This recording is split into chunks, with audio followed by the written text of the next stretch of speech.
ആലപ്പാട്ട് ശ്രീധര മേനോൻ എന്ന പ്രശസ്ത ചരിത്രകാരൻ രചിച്ച A survey of Kerala history എന്ന പുസ്തകത്തിൻ്റെ അടിസ്ഥാനത്തിലാണ് ഈ വീഡിയോ ചെയ്യുന്നത്. പുസ്തകത്തിൻ്റെ ലിങ്ക് ഡിസ്ക്രിപ്ഷനിലും ഫസ്റ്റ് കമൻറ്റിലും ഞാൻ കൊടുത്തിട്ടുണ്ട്. താല്പര്യമുള്ളവർക്ക് പരിശോധിക്കാവുന്നതാണ്. ഇന്നത്തെ ഈ വീഡിയോയിലൂടെ ഞാൻ നിങ്ങൾക്ക് മുമ്പിൽ അവതരിപ്പിക്കാൻ പോകുന്നത് കേരളത്തിൻ്റെ പ്രാചീന ചരിത്രമാണ്.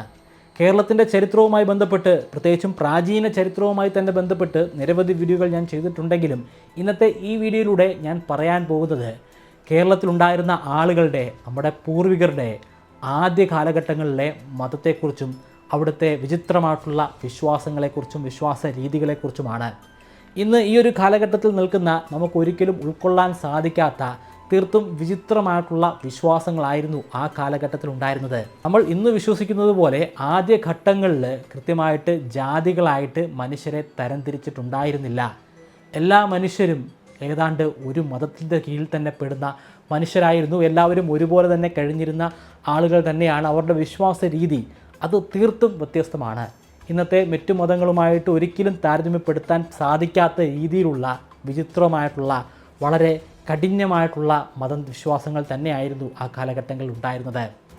ആ ചരിത്രത്തെക്കുറിച്ചാണ് ഇന്ന് ഞാൻ പരാമർശിക്കാൻ പോകുന്നത്. ലോകത്തിലെ ഏറ്റവും പഴക്കം ചെന്ന ഇപ്പോഴും നിലനിൽക്കുന്ന മതം ഏതെന്ന് ചോദിച്ചാൽ അതിനൊരൊറ്റ ഉത്തരമേ ഉള്ളൂ, ഹിന്ദുമതം തന്നെയാണ്. അതിനുശേഷമാണ് ജൈനമതം ഉണ്ടാകുന്നത് തന്നെ. എന്നാൽ കേരളത്തിൻ്റെ ചരിത്രം എടുക്കുകയാണെങ്കിൽ അത് അങ്ങനെയല്ല. കേരളത്തിൽ ആദ്യമായിട്ട് ഏത് മതമാണ് ഉണ്ടായി വന്നതെന്ന് നമുക്ക് പെട്ടെന്ന് പറയാൻ സാധിക്കുകയില്ല. ആദ്യ കാലഘട്ടങ്ങളിൽ വിശ്വാസം അത് ദ്രാവിഡ വിശ്വാസമായിരുന്നു. എന്നാൽ അതിനെ ദ്രാവിഡ മതമെന്ന് നമുക്ക് ശരിക്കും പറയാൻ സാധിക്കുകയില്ല. അതൊരു വിശ്വാസ രീതി മാത്രമായിരുന്നു. അവർ പ്രത്യേകിച്ചും ഒരു ദേവനെയോ ദേവിയോ ഒന്നുമല്ല ആരാധിച്ചിരുന്നത്. അവരുടെ ആരാധനാ പാത്രം എന്ന് പറയുന്നത് ആത്മാക്കളായിരുന്നു. പ്രതലത്തിലൂടെ ഒഴുകിപ്പോകുന്ന പുഴയിൽ ആത്മാവുണ്ട്, ശരീരത്തിലേക്ക് വന്നടിക്കുന്ന ശക്തമായിട്ടുള്ള കാറ്റിൽ ആത്മാവുണ്ട്, നമ്മൾ താമസിക്കുന്ന ഗ്രാമത്തിന് ചുറ്റുമായിട്ട് ആത്മാക്കൾ കാവലിരിപ്പുണ്ട്. അത്തരത്തിലുള്ള ആത്മാക്കളെ ആയിരുന്നു അവർ വിശ്വസിച്ചിരുന്നത്. പക്ഷേ അതിനെ നമുക്കൊരു മതമായിട്ട് പറയാൻ സാധിക്കുകയില്ല. അതിനുശേഷം വന്ന ജൈന മതമാണ് കേരളത്തിലെ ആദ്യത്തെ ഏറ്റവും പ്രബലമായിട്ടുള്ള മതം. ജൈനമതവും അതുപോലെ ഹിന്ദുമതവും ഒക്കെ ഏതാണ്ട് ഒരേ കാലഘട്ടത്തിൽ തന്നെയാണ് കേരളത്തിൽ എത്തിച്ചേരുന്നതെന്ന് നമുക്ക് പല ഗ്രന്ഥങ്ങളിലൂടെ, പല ലിറ്റററി വർക്കുകളിലൂടെ മനസ്സിലാക്കാൻ സാധിക്കും. പക്ഷേ ആദ്യഘട്ടങ്ങളിൽ പ്രബലമായിട്ടുണ്ടായിരുന്ന മെജോറിറ്റി ആളുകളും വിശ്വസിച്ചിരുന്നത് ജൈനമതമാണ്. ജൈനമതം ഇവിടെ എത്തിച്ചേരാനുള്ള സാഹചര്യം അത് ഉരുത്തിരിയുന്നത് 2300 വർഷങ്ങൾക്ക് മുൻപാണ്. ആ ഘട്ടത്തിൽ മാത്രമാണ് സൗത്ത് ഇന്ത്യയിൽ ജൈനമതം ഉണ്ടാകുന്നത്. 2300 വർഷങ്ങൾക്ക് മുമ്പെന്ന് പറയുമ്പോൾ 300 BC. ആ കാലഘട്ടത്തിലെ മൗര്യ രാജാവായ ചന്ദ്രഗുപ്ത മൗര്യ, അദ്ദേഹത്തിന് അധികാരം നഷ്ടമായതിനു ശേഷം അദ്ദേഹം സൗത്ത് ഇന്ത്യയിൽ വന്നാണ് താമസിച്ചത്. സൗത്ത് ഇന്ത്യയിലെ മൈസൂരിലെ ശ്രാവണ ബെൽഗോളയിൽ. അദ്ദേഹം ഒറ്റയ്ക്കായിരുന്നില്ല സൗത്ത് ഇന്ത്യയിൽ എത്തിച്ചേർന്നത്. അദ്ദേഹത്തോടൊപ്പം തന്നെ അദ്ദേഹത്തിൻ്റെ ആത്മീയ ഗുരു ഉണ്ടായിരുന്നു. ദിഗംബര ജൈന സന്യാസിയായ ഭദ്രബാഹു. ദിഗംബര ജൈന സന്യാസി എന്ന് പറഞ്ഞാൽ ഈ ആകാശത്തെ തന്നെ വസ്ത്രമായിട്ട് ധരിക്കുന്ന സന്യാസി എന്നാണ്. അതായത് ആ സന്യാസിമാർ വസ്ത്രം ധരിക്കുമായിരുന്നില്ല. അവരെ സംബന്ധിച്ചിടത്തോളം ആകാശം തന്നെ അവർക്ക് വസ്ത്രമായി മാറുന്നതാണ്. ഇങ്ങനെ സൗത്ത് ഇന്ത്യയിൽ എത്തിച്ചേർന്ന ചന്ദ്രഗുപ്ത മൗര്യയും അദ്ദേഹത്തിൻ്റെ ഗുരുവുമാണ് സൗത്ത് ഇന്ത്യയിൽ ജൈനമതം കൊണ്ടുവരുന്നത്. ബലപ്രയോഗത്തിലൂടെ ഇവർ മറ്റുള്ളവരെ ഈ മതത്തിലേക്ക് കൊണ്ടുവരികയായിരുന്നില്ല, മറിച്ച് ഇവരിൽ ആകൃഷ്ടരായിട്ട് മറ്റു മനുഷ്യർ ഇവരിലേക്ക് എത്തിച്ചേരുകയായിരുന്നു. അങ്ങനെ നിരവധി ആരാധകരാണ് ഇവർക്കുണ്ടായത്. ആരാധകരെന്നല്ല, നിരവധി ഫോളോവേഴ്സാണ് ഇവർക്കുണ്ടായത്. ഈ ഫോളോവേഴ്സ് പിന്നീട് സൗത്ത് ഇന്ത്യയിലെ വിവിധ ഭാഗങ്ങളിൽ എത്തിച്ചേരുകയുണ്ടായി. അങ്ങനെയാണ് ആദ്യമായിട്ട് ജൈനമത വിശ്വാസികൾ കേരളത്തിൽ എത്തിച്ചേരുന്നത്.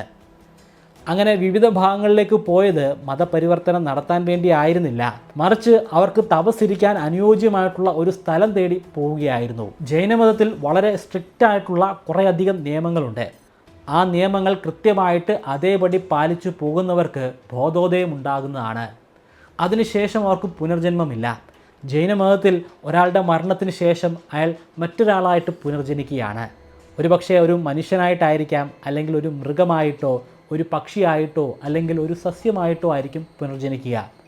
അവർ ജീവിച്ചിരുന്ന കാലഘട്ടത്തിൽ എങ്ങനെയാണോ ജീവിച്ചിരുന്നത്, അവരുടെ കർമ്മം എപ്രകാരമായിരുന്നോ ആ കർമ്മം അനുസരിച്ചിട്ടാണ് അവരുടെ അടുത്ത ജന്മം എങ്ങനെയാണ് അല്ലെങ്കിൽ ഏതാണെന്ന് നിർണ്ണയിക്കപ്പെടുന്നത്. ഹിന്ദു മതത്തോട് വളരെയധികം സാമ്യമുണ്ട്. പക്ഷേ അവർക്ക് ഈ ഒരു സൈക്കിളിൽ നിന്ന് മുക്തി ലഭ്യമാകണം. അവരുടെ ജീവിത ലക്ഷ്യമെന്ന് പറയുന്നത് തന്നെ ഈ സൈക്കിൾ ബ്രേക്ക് ചെയ്ത് പുനർജന്മം ഇല്ലാതെ ആവുക എന്നതാണ്. അതിനെയാണ് അവർ ബോധോദയം എന്നുകൊണ്ട് വിശേഷിപ്പിക്കുന്നത്. അത്തരത്തിൽ ബോധോദയം ലഭ്യമായിട്ടുള്ള 24 പേരാണ് അവർക്കുള്ളത്. ആ 24 പേരെയും തീർത്ഥങ്കരന്മാർ എന്ന പേരിലാണ് വിശേഷിപ്പിക്കുന്നത്. കേരളത്തിൽ എത്തിച്ചേർന്ന ചന്ദ്രഗുപ്ത മൗര്യയുടെ ഫോളോവേഴ്സ് ഇവിടെ വലിയ ഒരു ശൃംഖല തന്നെ സൃഷ്ടിക്കുകയാണ്. നിരവധി ആളുകൾ ഈ മതത്തോട് ആകൃഷ്ടരായി വരികയാണ്. അവരെല്ലാവരും തന്നെ ബോധോദയം ഉണ്ടാവാൻ വേണ്ടി ശ്രമിച്ചുകൊണ്ടിരിക്കുകയാണ്. ഏറ്റവും മികച്ച ഒരു തെളിവായിട്ട് നമുക്ക് ചൂണ്ടിക്കാണിക്കാൻ സാധിക്കുന്നത് ഇളങ്കോ അടികളെയാണ്. ഇളങ്കോ അടികൾ ഫേമസ് ആകാനുള്ള കാരണം അദ്ദേഹത്തിൻ്റെ സിലപ്പതികാരം എന്ന പുസ്തകമാണ്. ഒരു എപ്പിക്ക് തന്നെയാണ്, കേരളത്തിൻ്റെ സ്വന്തമായിട്ടുള്ള എപ്പിക്കാണ്. മുൻപൊരു വീഡിയോയിൽ ഞാൻ പറഞ്ഞിട്ടുള്ള കാര്യമാണ്, ഇന്ത്യയുടെ എപ്പിക്കായിട്ട് മഹാഭാരതത്തെയും അതുപോലെ രാമായണത്തെയും ചൂണ്ടിക്കാണിക്കാൻ സാധിക്കുമെങ്കിൽ കേരളത്തിൻ്റെ എപ്പിക്കായിട്ട് അല്ലെങ്കിൽ തമിഴിൻ്റെ എപ്പിക്കായിട്ട് ചൂണ്ടിക്കാണിക്കാൻ സാധിക്കുന്നത് സിലപ്പതികാരമാണ്. തമിഴല്ലേ, അതെങ്ങനെയാണ് കേരളത്തിൻ്റെ ഭാഗമാകുന്നതെന്ന് ചോദിച്ചു കഴിഞ്ഞാൽ ഇളങ്കോ അടികൾ ഇന്നത്തെ കേരളത്തിൽ തന്നെയാണ് ഉണ്ടായിരുന്നത്. കൃത്യമായിട്ട് പറയുകയാണെങ്കിൽ തൃശ്ശൂർ ജില്ലയിലെ കൊടുങ്ങല്ലൂരാണ് ഉണ്ടായിരുന്നത്. കൊടുങ്ങല്ലൂരിൽ ഇന്നും ആ ഒരു സ്ഥലമുണ്ട്. മതിലകം എന്ന പേരിലാണ് ആ സ്ഥലം അറിയപ്പെടുന്നത്. ആ കാലഘട്ടത്തിൽ ഇളങ്കോ അടികളുടെ കാലഘട്ടത്തിൽ ആ സ്ഥലം അറിയപ്പെട്ടിരുന്നത് തൃക്കണ്ണ മതിലകം എന്ന പേരിലാണ്. ഒരുപക്ഷെ ഈ വീഡിയോ കാണുന്നതിൽ പല ആളുകളും മതിലകം എന്ന സ്ഥലത്തുള്ള ആളുകളായിരിക്കാം, അല്ലെങ്കിൽ ആ സ്ഥലം സന്ദർശിച്ചിട്ടുള്ള ആളുകളായിരിക്കാം. ഇതുമായി ബന്ധപ്പെട്ട് നിങ്ങൾക്ക് എന്തെങ്കിലും അറിയാമെങ്കിൽ, നിങ്ങൾ മതിലകത്തുള്ള ആളാണെങ്കിൽ അത് കമൻറ്റിലൊന്ന് രേഖപ്പെടുത്തുക. ഇളങ്കോ അടികളുടെ സിലപ്പതികാരം എന്ന ഗ്രന്ഥത്തിൽ പരാമർശിക്കുന്നത് കണ്ണകിയുടെയും കോവിലൻ്റെയും കഥയാണ്. രണ്ടുപേരും ജൈനമത വിശ്വാസികളായിരുന്നു. ഒടുവിൽ കണ്ണകി എന്ന ആ സ്ത്രീ ജൈനമതത്തിലെ തന്നെ ഒരു പ്രബലയായിട്ടുള്ള ദേവിയായിട്ട് മാറുകയാണ്. ആ ദേവിയെ പ്രതിഷ്ഠിക്കുന്നത് കൊടുങ്ങല്ലൂരും ആറ്റുകാലുമായിട്ടാണ്. കൊടുങ്ങല്ലൂരിലും ആറ്റുകാലിലും ഇന്നും അതേ ക്ഷേത്രമുണ്ട്. പക്ഷേ അതിന്ന് ജൈന ക്ഷേത്രമല്ല, അത് ഹിന്ദുമത വിശ്വാസികളുടെ ക്ഷേത്രമായി മാറിയിട്ടുണ്ട്. അവിടെ ഇപ്പോൾ ഭദ്രകാളിയുടെ പ്രതിഷ്ഠയാണ് ഉള്ളത്. തൃക്കണ്ണ മതിലകം അല്ലെങ്കിൽ മതിലകം ഇളങ്കോ അടികളുടെ കാലഘട്ടത്തിൽ വളരെ പ്രശസ്തമായിട്ടുള്ള ഒരു സ്ഥലമായിരുന്നു. അതിന് ആ പ്രശസ്തി നേടിക്കൊടുത്തത് ജൈനമത വിശ്വാസം തന്നെയായിരുന്നു. ഇളങ്കോ അടികൾ അദ്ദേഹം ഒരു ജൈന സന്യാസിക്ക് ഉപരിയായിട്ട് ആ പ്രദേശത്തെ ഒരു ജൈന രാജകുമാരനായിരുന്നു. അദ്ദേഹത്തിന് ഇവിടെ ഒരുപാട് അധികാരങ്ങളുണ്ടായിരുന്നു. മതിലകത്ത് വളരെ പ്രശസ്തമായിട്ടുള്ള വളരെ വലിപ്പമേറിയിട്ടുള്ള ഒരു പുരാതന ജൈന ക്ഷേത്രവും ഉണ്ടായിരുന്നു. അതൊരൊറ്റ ക്ഷേത്രമായിരുന്നില്ല, അവിടെ നിന്നും കുറച്ച് അകലെയായിട്ട് നിരവധി ചെറു ക്ഷേത്രങ്ങൾ ഉണ്ടായിരുന്നു. ആ ചെറു ക്ഷേത്രങ്ങളൊക്കെ തന്നെയും ഈ വലിയ ക്ഷേത്രത്തിൻ്റെ ഭാഗമായിട്ടാണ് പ്രവർത്തിച്ചിരുന്നത്. ആ വലിപ്പമേറിയിട്ടുള്ള പുരാതനമായിട്ടുള്ള ക്ഷേത്രം പിന്നീട് ഒരു ഹൈന്ദവ ക്ഷേത്രമായി മാറിയതായിട്ടും ശ്രീധരമേനോൻ്റെ പുസ്തകത്തിൽ പരാമർശിക്കുന്നുണ്ട്. പക്ഷേ അത് ഏത് ക്ഷേത്രമാണെന്ന് പരാമർശിക്കുന്നില്ല. ഒരുപക്ഷെ പിന്നീടുള്ള വർഷങ്ങളിൽ ആ ക്ഷേത്രം പൂർണ്ണമായിട്ടും നശിച്ചു പോയിട്ടുണ്ടായിരിക്കാം, അല്ലെങ്കിൽ മതിലകത്ത് അത്തരത്തിൽ പ്രാചീനമായിട്ടുള്ള ഒരു ക്ഷേത്രം നിലനിൽക്കുന്നുണ്ടായിരിക്കാം. അങ്ങനൊരു ക്ഷേത്രത്തെക്കുറിച്ച് ഞാൻ അന്വേഷിക്കുകയുണ്ടായി, പക്ഷേ അതിനെക്കുറിച്ചുള്ള വിവരങ്ങളൊന്നും എനിക്ക് ലഭ്യമായിട്ടില്ല. അതിനെക്കുറിച്ച് നിങ്ങൾക്കാർക്കെങ്കിലും അറിയാമെങ്കിൽ ദയവായി അത് കമൻറ്റിലൊന്ന് രേഖപ്പെടുത്തുക. വായിക്കുന്നവർക്കും കാണുന്നവർക്കും ഒക്കെ അത് പുതിയൊരു അറിവായിരിക്കും. എന്തായാലും ഒരു കാര്യം ഉറപ്പാണ്, 1400 AD അല്ലെങ്കിൽ 1400 CE വരെ ആ ക്ഷേത്രം എന്തായാലും അവിടെ ഉണ്ടായിരുന്നു. കാരണം ശ്രീധരമേനോൻ്റെ പുസ്തകത്തിൽ വ്യക്തമായിട്ട് പരാമർശിച്ചിട്ടുണ്ട്, 1400 AD അല്ലെങ്കിൽ 1400 CE വരെ ബ്രാഹ്മണന്മാർ ഈ ക്ഷേത്രത്തിൻ്റെ ഉള്ളിൽ പ്രവേശിക്കുകയില്ലായിരുന്നു എന്ന്. 1400-ന് ശേഷം പിന്നീട് അവിടെ പൂജയും മറ്റ് കർമ്മങ്ങളും ഒക്കെ ചെയ്തത് ജൈനമത വിശ്വാസികളായിരുന്നില്ല, മറിച്ച് ഈ ബ്രാഹ്മണന്മാരായിരുന്നു. തൃശ്ശൂർ ജില്ലയിലെ തന്നെ ഇരിങ്ങാലക്കുടയിൽ സ്ഥിതി ചെയ്യുന്ന മറ്റൊരു പ്രശസ്തമായ ക്ഷേത്രമാണ് കൂടൽമാണിക്യ ക്ഷേത്രം. ശ്രീരാമൻ്റെ സഹോദരനായ ഭരതൻ്റെ പേരിലാണ് ഈ ക്ഷേത്രമുള്ളത്. പക്ഷേ ഈ ക്ഷേത്രവും ഒരു പ്രാചീന ജൈനമത വിശ്വാസികളുടെ ക്ഷേത്രമാണ് എന്ന് പറയപ്പെടുന്നു. അവിടെ ആദ്യമുണ്ടായിരുന്ന ക്ഷേത്രത്തിലെ യഥാർത്ഥ പ്രതിഷ്ഠ ഒരു ജൈന സന്യാസിയായ ഭരദ്വേശ്വരയായിരുന്നു. ഭരദ്വേശ്വര എന്ന പേര് കാരണമാണ് പിന്നീട് അത് ഹിന്ദുമത വിശ്വാസികളുടെ ഭരത എന്ന പേരിലുള്ള ദൈവത്തിൻ്റെ അല്ലെങ്കിൽ പ്രതിഷ്ഠയുടെ ക്ഷേത്രമായിട്ട് മാറുന്നത്. ഇരിങ്ങാലക്കുടയിൽ നിന്ന് കുറേയധികം മാറി സ്ഥിതി ചെയ്യുന്ന പെരുമ്പാവൂരിനടുത്ത് കല്ലിൽ ക്ഷേത്രം എന്ന പേരിൽ അറിയപ്പെടുന്ന ഒരു ക്ഷേത്രമുണ്ട്. പേരിൽ സൂചിപ്പിക്കുന്നത് പോലെ തന്നെ കല്ലിൽ കൊത്തി ഉണ്ടാക്കിയ മനോഹരമായ ക്ഷേത്രമാണ്.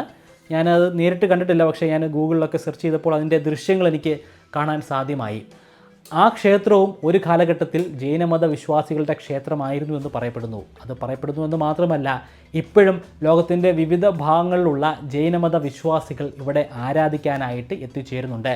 അവരെ സംബന്ധിച്ചിടത്തോളം ഇപ്പോഴും അത് ജൈന ക്ഷേത്രം തന്നെയാണ്. എന്നാൽ ഇന്ന് അവിടെ പൂജ ചെയ്യുന്നത് ശരിക്കും പറഞ്ഞാൽ ബ്രാഹ്മണന്മാരാണ്. ബ്രാഹ്മണന്മാർ പൂജ ചെയ്യുന്ന, അവരെ സംബന്ധിച്ചിടത്തോളം ഹിന്ദുമത വിശ്വാസികളുടെ ക്ഷേത്രമാണ് കല്ലിൽ ക്ഷേത്രം. അവിടുത്തെ പ്രതിഷ്ഠ ഭഗവതിയുമാണ്. തൃശ്ശൂർ പോലെ തന്നെ ജൈനമതത്തിന് വളരെ പ്രാധാന്യമുണ്ടായിരുന്ന മറ്റൊരു സ്ഥലമാണ് വയനാട്. വയനാട്ടിലെ മാനന്തവാടിയും സുൽത്താൻ ബത്തേരിയുമൊക്കെ വളരെ പ്രശസ്തമായിട്ടുള്ള ജൈനമത വിശ്വാസങ്ങളുമായി ബന്ധപ്പെട്ടിട്ടുള്ള സ്ഥലങ്ങളാണ്. അവിടെ പ്രശസ്തമായിട്ടുള്ള മറ്റൊരു ഗുഹാമുഖമുണ്ട്. ഇടയ്ക്കൽ ഗുഹയാണ്. ആ ഗുഹയിൽ ഒരുപാട് ഇൻസ്ക്രിപ്ഷൻസ് അല്ലെങ്കിൽ ചുവർ ചിത്രങ്ങൾ വരച്ചു വച്ചിട്ടുണ്ട്. ഏത് കാലഘട്ടത്തിലുള്ള ചുവർ ചിത്രങ്ങളാണെന്ന് കൃത്യമായിട്ട് നമുക്ക് പറയാൻ സാധിക്കുകയില്ല. ഗവേഷകർ പറയുന്നത് പല കാലഘട്ടങ്ങളിലായിട്ട് വരച്ചു വച്ചിട്ടുള്ള വരകൾ നമുക്കവിടെ കാണാൻ സാധിക്കുമെന്നാണ്. അത് എന്താണ് അർത്ഥമാക്കുന്നതെന്ന് ഇപ്പോഴും നമുക്ക് ഡീക്രിപ്റ്റ് ചെയ്യാൻ സാധ്യമായിട്ടില്ല. എന്നാൽ ചില ഗവേഷകർ പറയുന്നത് ഇടയ്ക്കുള്ള ചില കാലഘട്ടങ്ങളിലൊക്കെ അവിടെ കുത്തി ഉണ്ടാക്കിയ പല ലേഖനങ്ങളും ജൈനമത വിശ്വാസമായിട്ടും ജൈനമത വിശ്വാസത്തിൻ്റെ ചില ചിഹ്നങ്ങളായിട്ടും ബന്ധപ്പെട്ടിട്ടുള്ളതാണെന്നാണ്. ഇടയ്ക്കൽ കുന്നിൻ്റെ മുകളിലായിട്ട് വളരെയധികം പുരാതനമായിട്ടുള്ള ഒരു ഭഗവതി ക്ഷേത്രമുണ്ട്. ഈ ഭഗവതി ക്ഷേത്രവും ഒരു കാലഘട്ടത്തിൽ ജൈനമത വിശ്വാസികളുടെ ക്ഷേത്രമാണെന്ന് പറയുന്നു. ഇത്രയധികം പ്രബലമായിരുന്ന കേരളത്തിലെ ജൈനമത വിശ്വാസം പിന്നീട് എങ്ങനെയാണ് ഇല്ലാതെയായത്, അല്ലെങ്കിൽ എങ്ങനെയാണ് ശോഷിച്ചു പോയത്? ഗവേഷകർ പറയുന്നത് അതിൻ്റെ തകർച്ചയ്ക്ക് തുടക്കം കുറിക്കുന്നത് AD 8-ാം നൂറ്റാണ്ടിലാണെന്നാണ്. 8-ാം നൂറ്റാണ്ട് മുതൽ തകർന്ന് 16-ാം നൂറ്റാണ്ടായപ്പോഴേക്കും പൂർണ്ണമായിട്ടും തുടച്ചു നീക്കപ്പെടുകയായിരുന്നു. ലോഗൻ്റെ മലബാർ മാനുവലിൽ പറയുന്നത് ഹിന്ദുക്കൾ വലിയ കൂട്ടമായിട്ട്, പ്രത്യേകിച്ചും ഹൈന്ദവ ബ്രാഹ്മണന്മാർ വലിയ കൂട്ടമായിട്ട് കേരളത്തിലേക്ക് എത്തിച്ചേരുന്നത് ഈ AD 8-ാം നൂറ്റാണ്ടിൻ്റെ തുടക്കത്തിൽ തന്നെ ആയിരുന്നു എന്നാണ്. ആ കാലഘട്ടത്തിൽ കേരളത്തിലേക്ക് എത്തിച്ചേരുന്നത് തുളുനാട്ടിലുണ്ടായിരുന്ന ബ്രാഹ്മണന്മാരാണ്. തുളുനാട് ശരിക്കും നമുക്ക് കേരളത്തിലല്ല എന്ന് പറയാൻ സാധിക്കുകയില്ല. കാരണം തുളുനാടിൻ്റെ കുറേയധികം ഭാഗങ്ങൾ കാസർഗോഡാണ് സ്ഥിതി ചെയ്യുന്നത്. കാസർഗോഡ് ഭാഗത്തും കർണാടകയുടെ തെക്കു ഭാഗത്തുമായിട്ട് സ്ഥിതി ചെയ്യുന്ന ഒരു വലിയ പ്രദേശമാണ്. അവർ അറബിക്കടലിലൂടെയാണ് പിന്നീട് കേരളത്തിലേക്ക്, പ്രത്യേകിച്ചും മലബാറിലേക്ക് എത്തിച്ചേരുന്നത്. മറ്റ് ചില ഗവേഷണങ്ങളും ലിറ്റററി വർക്കുകളും ഒക്കെ പറയുന്നത് അതിനും വർഷങ്ങൾക്ക് മുൻപ് തന്നെ ഹൈന്ദവ ബ്രാഹ്മണന്മാർ കേരളത്തിൽ എത്തിച്ചേർന്നുവെന്നാണ്. 1000 BC-യോട് അടുപ്പിച്ചുള്ള കാലഘട്ടങ്ങളിലാണ് വലിയ ഒരു സംഖ്യയായിട്ട് അവർ ഇവിടെ എത്തിച്ചേരുന്നത്. അതിനു മുമ്പുള്ള കാലഘട്ടങ്ങളിലും ഇവിടേക്കുള്ള പ്രയാണം നടക്കുന്നുണ്ട്. എന്നാൽ അത് വളരെയധികം കുറഞ്ഞ സംഖ്യ മാത്രമായിരുന്നു. അതേസമയം ഏറ്റവും നൂതനമായിട്ടുള്ള ജനിതക പഠനം പറയുന്നത് തീർത്തും വ്യത്യസ്തമായിട്ടുള്ള ഒരു കാര്യമാണ്. അതനുസരിച്ച് ഇവിടെയുള്ള ഏറ്റവും ഉയർന്ന ജാതിയിൽപ്പെട്ട ആളുകളും താഴ്ന്ന ജാതിയിൽപ്പെട്ട ആളുകളും ഒക്കെ ഒരു കോമൺ ആയിട്ടുള്ള പൂർവികനിൽ നിന്നും ഉണ്ടായിട്ടുള്ളതാണ്. ഇവിടെ എത്തിച്ചേർന്ന് അവർ പിന്നീട് പല ബ്രാഞ്ചുകളായിട്ട് തിരിയുകയായിരുന്നു. മൈഗ്രേഷൻ അപ്പോഴും നമുക്ക് ഒഴിവാക്കാൻ സാധിക്കുകയില്ല. മനുഷ്യരുണ്ടായ കാലം മുതൽ തന്നെ മൈഗ്രേഷൻ നടക്കുന്നുണ്ട്. അത് ഈ കാലഘട്ടത്തിലും നടന്നുകൊണ്ടിരിക്കുകയാണ്. അതെല്ലായ്പ്പോഴും നടന്നുകൊണ്ടിരിക്കുന്ന ഒരു പ്രക്രിയയാണ്. അത് മനുഷ്യൻ്റെ രക്തത്തിൽ അലിഞ്ഞു ചേർന്നിട്ടുള്ളതാണ്. അതുകൊണ്ട് 1000 BC-യിലും 2000 BC-യിലും 1000 AD-യിലും ഒക്കെ ഇങ്ങോട്ട് മൈഗ്രേഷൻ നടക്കുന്നുണ്ട്. ഇവിടുന്ന് കുറേ പേർ മറ്റ് സ്ഥലങ്ങളിലേക്കും പോയിട്ടുണ്ട്. അങ്ങനെ വലിയൊരു മിക്സ്ചറാണ് ഇവിടെ ഉണ്ടായിരുന്ന ആളുകൾ. പിന്നീടുള്ള കാലഘട്ടങ്ങളിലാണ് വ്യത്യസ്തമായിട്ടുള്ള ജാതിയിലും മതത്തിലുമൊക്കെ ആയി പോകുന്നത്. യഥാർത്ഥത്തിൽ നമ്മളെല്ലാവരും ഒന്നാണ്, പിന്നീട് വിഭജിക്കപ്പെടുകയായിരുന്നു എന്ന് മാത്രം. ജൈനമതത്തിൻ്റെ സ്വാധീനവുമായി ബന്ധപ്പെട്ടിട്ടുള്ള പല കാര്യങ്ങളും ലോഗൻ്റെ മലബാർ മാനുവലിൽ തന്നെ പറയുന്നുണ്ട്. അതിൽ പറയുന്നതനുസരിച്ച് നമ്മുടെ മലബാർ പ്രദേശത്തുള്ള ക്ഷേത്രങ്ങൾക്കും മോസ്കുകൾക്കും, അതായത് മുസ്ലിം പള്ളികൾക്കുമൊക്കെ ജൈനമത ആർക്കിടെക്റ്റുമായിട്ട് വലിയ ബന്ധമുണ്ട്. അവരുടെ മിനാരങ്ങൾക്കും ആ ക്ഷേത്രത്തിൻ്റെ നിർമ്മിതികൾക്കുമൊക്കെ ജൈനമതത്തിൻ്റെ ഛായയാണുള്ളത്. ഇന്ത്യയിൽ സർപ്പം ഒരു ദൈവമാണ്. വിവിധ സ്റ്റേറ്റുകളിൽ സർപ്പത്തെ ആരാധിക്കുന്നുണ്ട്. സർപ്പത്തെ ഏറ്റവും കൂടുതൽ ആരാധിക്കുന്ന സ്റ്റേറ്റുകൾ ഒന്നാണ് കേരളം. ഇവിടെ ധാരാളമായിട്ട് കാവും കുളവുമുണ്ട്. ആ കാവും കുളവുമായിട്ടൊക്കെ ബന്ധപ്പെട്ട് നിരവധി സർപ്പവുമായി ബന്ധപ്പെട്ടിട്ടുള്ള ആരാധനാ രീതികൾ നടപ്പിലാക്കുന്നുമുണ്ട്. ഇതൊക്കെ ജൈനമതത്തിൽ നിന്നും ഉരുത്തിരിഞ്ഞു വന്നതായിട്ടാണ് ഗവേഷകർ പറയുന്നത്. പ്രാചീന കാലഘട്ടത്തിൽ ഇവിടെ ഉണ്ടായിരുന്ന ജൈന കുടുംബങ്ങൾ പൂർണ്ണമായിട്ടും ഇല്ലാതെയായെന്ന് നമുക്ക് പറയാൻ സാധിക്കുകയില്ല. ഇന്നുമുണ്ട്, വളരെ ചെറിയൊരു ശതമാനമാണെന്ന് മാത്രം. അവരെ ഏറ്റവും കൂടുതലായിട്ട് നമുക്ക് കാണാൻ സാധിക്കുന്നത് വയനാട്, കാസർഗോഡ് ജില്ലകളിലാണ്. പിന്നീട് വർഷങ്ങൾക്ക് ശേഷം ഗുജറാത്തിൽ നിന്നും ഇവിടെ കുടിയേറി താമസിച്ച ഗുജറാത്തികളായിട്ടുള്ള ജൈനമത വിശ്വാസികളുണ്ട്. അവരെ നമുക്ക് കാണാൻ കഴിയുക ആലപ്പുഴ, മട്ടാഞ്ചേരി തുടങ്ങിയ പ്രദേശങ്ങളിലാണ്. ജൈനമതം പ്രബലത്തിലുണ്ടായിരുന്ന നമ്മുടെ കേരളക്കരയിലെ വിശ്വാസ രീതി ഒന്ന് പരിശോധിച്ച് നോക്കാം, അല്ലെങ്കിൽ ജൈനമതത്തിൻ്റെ വിശ്വാസ രീതി ഒന്ന് നമുക്ക് പരിശോധിച്ച് നോക്കാം. വളരെ വിചിത്രമായിട്ടുള്ള ഒരു മതമാണ്. വളരെ സ്ട്രിക്റ്റ് ആയിട്ടുള്ള നിയമങ്ങളാണ് അവിടെ ഉള്ളത്. ജൈനമതത്തെ സംബന്ധിച്ചിടത്തോളം ജീവനില്ലാത്ത വസ്തുവിൽ പോലും ആത്മാവ് അടങ്ങിയിട്ടുണ്ട്. അത് ദ്രാവിഡ മതത്തിൻ്റെ വിശ്വാസവുമായിട്ടും അല്പം ബന്ധപ്പെട്ടതാണ്. ദ്രാവിഡ മതത്തിൻ്റെ അല്ലെങ്കിൽ ദ്രാവിഡ വിശ്വാസങ്ങളനുസരിച്ച് പുഴയിലും കാറ്റിലുമൊക്കെ ആത്മാവുണ്ടെന്ന് പറഞ്ഞല്ലോ, അതേ വിശ്വാസം തന്നെ ജൈന മതത്തിലുമുണ്ട്. അവരെ സംബന്ധിച്ചിടത്തോളം കല്ലിലും അതുപോലെ പുഴയിലും കാറ്റിലും ഒക്കെ തന്നെയും ആത്മാവുണ്ട്. എല്ലാത്തിലും ആത്മാവ് അടങ്ങിയിട്ടുണ്ട്. സസ്യങ്ങളിൽ ആത്മാവുണ്ട്, വലിയ മരങ്ങളിൽ ആത്മാവുണ്ട്, മനുഷ്യരിലുണ്ട്, അതുപോലെ പുഴുക്കളിലും മൃഗങ്ങളിലും ഒക്കെ ആത്മാവ് അടങ്ങിയിട്ടുണ്ട്. അതൊരു സൈക്ലിക് പ്രോസസ്സായിട്ട് ആവർത്തിച്ചുകൊണ്ടിരിക്കുകയാണ്.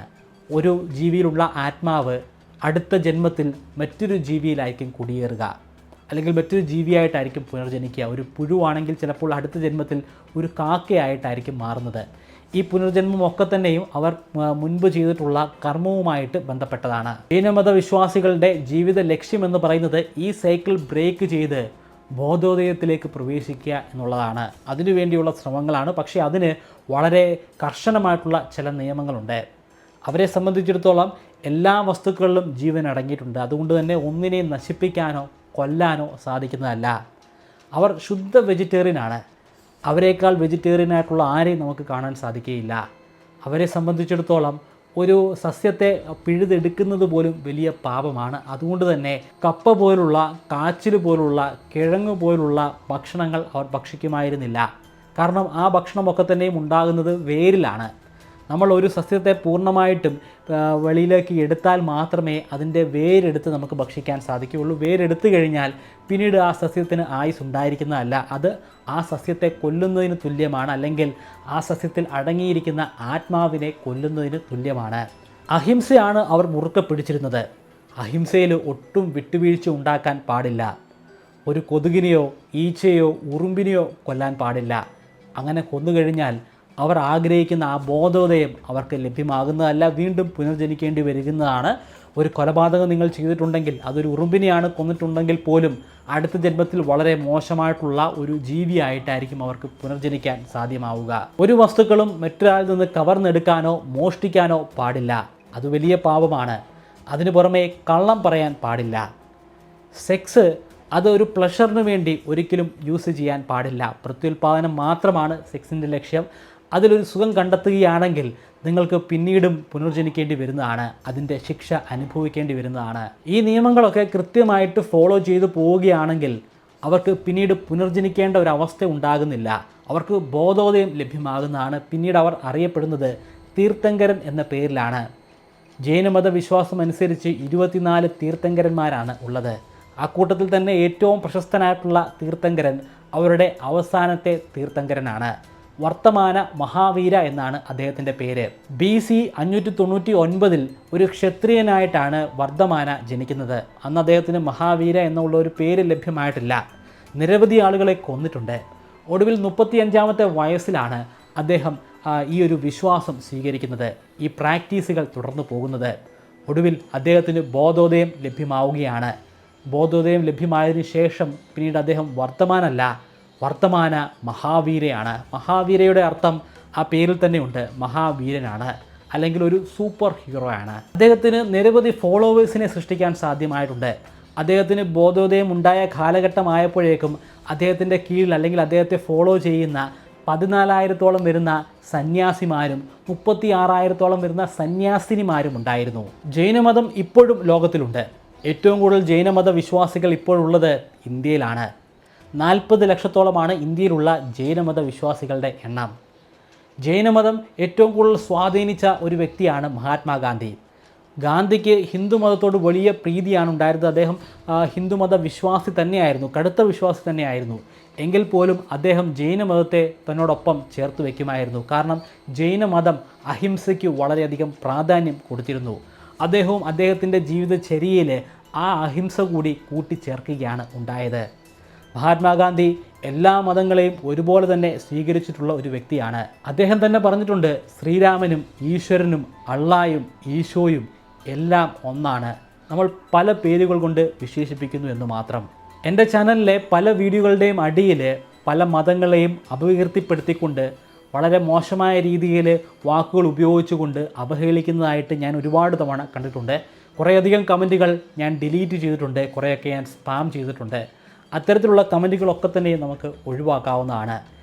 എല്ലാവരെയും സ്നേഹിക്കുന്ന ഒരു സമൂഹമാണ് ഇവിടെ ഉണ്ടാകേണ്ടത്. അത് മതം നോക്കാതെയുള്ള ഒരു സ്നേഹമായിരിക്കണം. ഗാന്ധിജിയെ പോലെ മുസ്ലിം ആണെങ്കിലും ക്രിസ്ത്യാനിയാണെങ്കിലും ഹിന്ദുമത വിശ്വാസിയാണെങ്കിലും ഒരുപോലെ തന്നെ സ്നേഹിക്കാൻ സാധിക്കണം. ഇനി ഒരു മതത്തിലും പെടാത്തൊരു വ്യക്തിയാണെങ്കിൽ, ഒരു മതത്തിലും വിശ്വസിക്കാത്ത എന്നെപ്പോലുള്ള ഒരു നിരീശ്വരവാദിയാണെങ്കിൽ അപ്പോഴും നിങ്ങൾ സ്നേഹിക്കണം. ഒന്നിച്ചു നിൽക്കുക. ഇത് നമ്മുടെ കേരളമാണ്. ഇവിടെ പലപ്പോഴായിട്ട് പല രീതിയിൽ വേർതിരിവുകൾ ഉണ്ടായിട്ടുണ്ട്. ആ വേർതിരിവുകളൊക്കെ ഒഴിവാക്കി എല്ലാവരും കൂടി ഒന്നായി മാറുക. ഈ ചരിത്രമൊക്കെ സൂചിപ്പിക്കുന്നത് നമ്മളെല്ലാവരും ഒന്നായിരുന്നു എന്നാണ് ഒരു കാലഘട്ടത്തിൽ. പിന്നീടാണ് പല മതങ്ങളും ഇവിടെ പലതായിട്ട് നമ്മളെ ഡിവൈഡ് ചെയ്തത്, അല്ലെങ്കിൽ മതങ്ങൾ ഡിവൈഡ് ചെയ്തത്. അത് ഒഴിവാക്കാൻ നമ്മളെക്കൊണ്ടേ സാധിക്കുകയുള്ളൂ. വരും തലമുറയ്ക്ക് അത് സാധ്യമാവുകയുള്ളൂ. ഇത്തരത്തിലുള്ള ചരിത്രം അതിന് ഉള്ള ഒരു ശക്തിയായിട്ട്, ഒരു ചാലക ശക്തിയായിട്ട് മാറട്ടെ എന്ന് ഞാൻ പ്രതീക്ഷിക്കുന്നു. നിങ്ങൾക്ക് കാണാൻ താല്പര്യമുള്ള വീഡിയോകൾ, ടോപ്പിക്കുകൾ താഴെ കമൻറ്റിൽ പരാമർശിക്കുക. തീർച്ചയായിട്ടും ഞാനത് വീഡിയോ ആയിട്ട് ചെയ്യുന്നതാണ്. ഈ ചാനൽ ചെയ്യുന്ന മിക്ക വീഡിയോസും നിങ്ങളുടെ കമൻറ്റുകളുടെയും മെസ്സേജുകളുടെയും ഒക്കെ അടിസ്ഥാനത്തിൽ ഞാൻ ചെയ്യുന്നതാണ്. നിങ്ങൾക്ക് ഇൻസ്റ്റാഗ്രാമിലൂടെ നേരിട്ട് എന്നെ കോൺടാക്റ്റ് ചെയ്യാം. ഇൻസ്റ്റാഗ്രാമിൻ്റെ ലിങ്കും ഞാൻ ഡിസ്ക്രിപ്ഷനിൽ കൊടുക്കുന്നുണ്ട്. നേരിട്ട് കമ്മ്യൂണിക്കേറ്റ് ചെയ്യാൻ സാധിക്കുന്നതാണ്.